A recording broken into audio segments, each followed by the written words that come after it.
Happy Thursday. It is day 4 of coming on here every single day until May 11th, Election Day, to just share with you my thoughts, something I'm contemplating, things that I'm learning about municipal government. I want you to know about me. I want you to know how I think. I've said it before. If this is news to you, then that's great. You learned something, whatever I say. If it is not news to you, then you're a policy wonk like me. You're a municipal wonk. I love that. You're my kind of person, fist bump.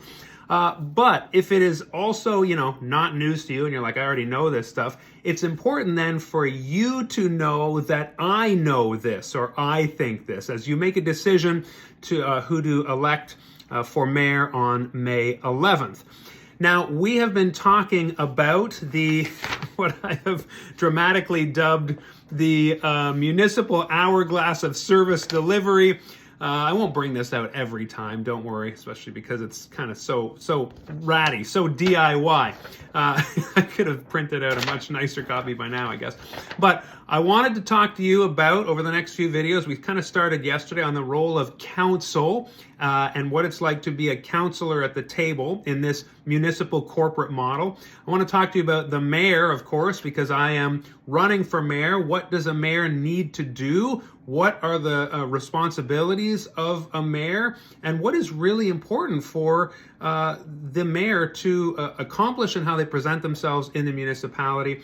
And more specifically, if they don't do certain things, what kind of vacuum is left? And I think that's really important. And that's something that I bring to the role that I think is very crucial right now. And then we also talked about the staff, the administration of the municipality. There is a dividing line here, but the chief administrative officer as the head of the staff is a very crucial role, and how they interface with the council. So today I just want to talk about councillors specifically.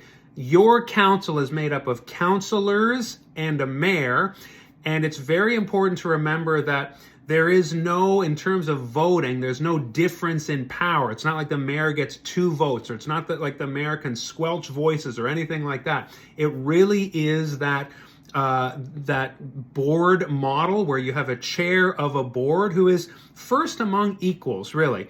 And that is how the council best functions. And you need to think about that when you are electing a mayor. A mayor is not going to say, I'm going to do all these kind of amazing things. I'm going to get in there and I'm going to just railroad and steam over my councillors. It very much is a team. And I would argue here, without going down in a rabbit hole now, I got to save it for the mayor part tomorrow and the next day.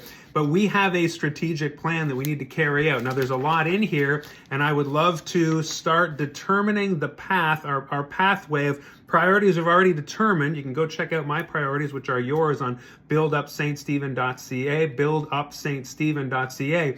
That's my website. But essentially, we have the strategic plan. Now we just decide how to execute that, in what order, as we move our community forward into the future. But what is it to be a great councillor? Think about this as you look at councillor candidates as they offer their names for the May 11th election. You're going to have 3 rural ward councillors. You're going to have 3 urban ward councillors. So if you are in the rural ward, you will vote for 3 people. If you're in the urban ward, you will vote for 3 people, and you will also vote for your mayor.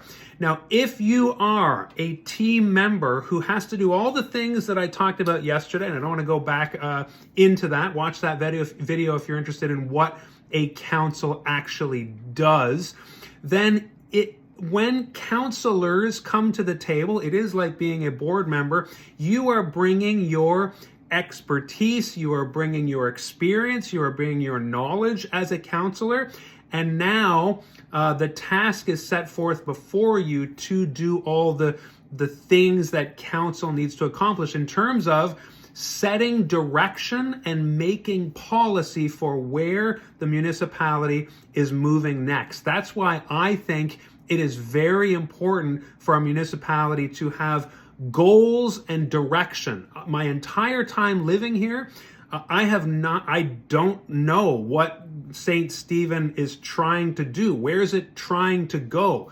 Who are we? What is our destination? What is the vision? Okay, so Some of that can be mayor as the leader, but again, the municipal plan sets forth a strategic plan, and I believe a good leader will in step, and I would say with future St. Stephen, with the business community, the Chamber of Commerce, the best mayors that I've studied have gone around to all those organizations and said, let's actually make the same vision and same goals so we're all in step together. Getting carried away in terms of the mayor part because I get so excited about kind of vision casting and imagining that with you. So look for your councillors who are going to come to the table with openness, with a lot of experience, with a willingness to work together as a team. Somebody who always listens. Again, this is not somebody who is finding out. There's a book by Ian McCormack, Who's Driving the Grader? It is not councils. It's the title of the book, and it's facetiously named because sometimes there's this impression that you're going to vote in a council who's going to walk down to the water treatment plant and say, how does this work? Who's doing what? So, who's driving the grader is this idea of like, we're really managing the minutia of how staff functions. And that, again, now that I've explained this to you, hopefully you understand that is actually the CAO's role to delegate that to department heads who are then deciding things like who's driving the grader and how many people are driving the grader. That's not council. So, your councillor needs to have the quality of someone who can thoughtfully do a lot of reading, listen to constituents, listen to residents in their ward, but councillors are not meant to just represent their ward only. That's sometimes a misconception. I'm a rural ward resident, so I'm only thinking of a rural ward. They will listen to you. They need to take all of your feedback. They need to provide ways to do that. I do love the current model right now where we see Ward 3 has town halls. I want to see a lot more of that as mayor. Including mayoral town halls. But ultimately, when they come to the table, we need people who are willing to make decisions on behalf of everyone, who are guided by our strategic plan. There is a code of conduct, of course, that everybody needs to sign on to. There is training and orientation for new councillors and the mayor, which is very important, I believe. And I will make sure that there is a minimum amount of training for everybody so that we all know what we do. Because here's a common experience of people who become mayor or councillor. They get elected and then they start doing the job and they say, oh my gosh, I didn't think it would be this, or it's way more of everything than I thought it would be. So it's very important for councillors to understand that they need to be the kind of person who comes to the table to work as a collective to further our municipality, to write those bylaws, to check over the bylaws, to review amendments, to make sure they're in touch with constituents, moving through that process, willing to work as a team, willing to accept decisions that maybe are not the outcome that they would like. We do see voting where, 2 councillors or 3 councillors vote one way and 4 vote another way. No sour grapes, right? We agree to move on. There's agreement and then there's support, and those are not exactly the same thing. But we are looking for a council and councillors who understand that dynamic of coming to the table like a board with their unique gifts and skills, passions and interests, but of course, no axes to grind.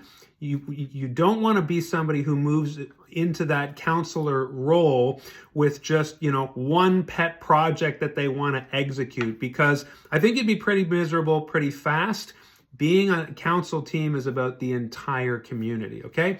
So, you want to participate in, budgeting. You want to participate in setting bylaws. You want to make sure that you have the welfare and interests of the entire community. And that is how you want to make your decision when you look at the list of councillors moving forward, because what we want is a group of people who understand working together as a collective to deliver the services you need, okay? So that is kind of council and councillors.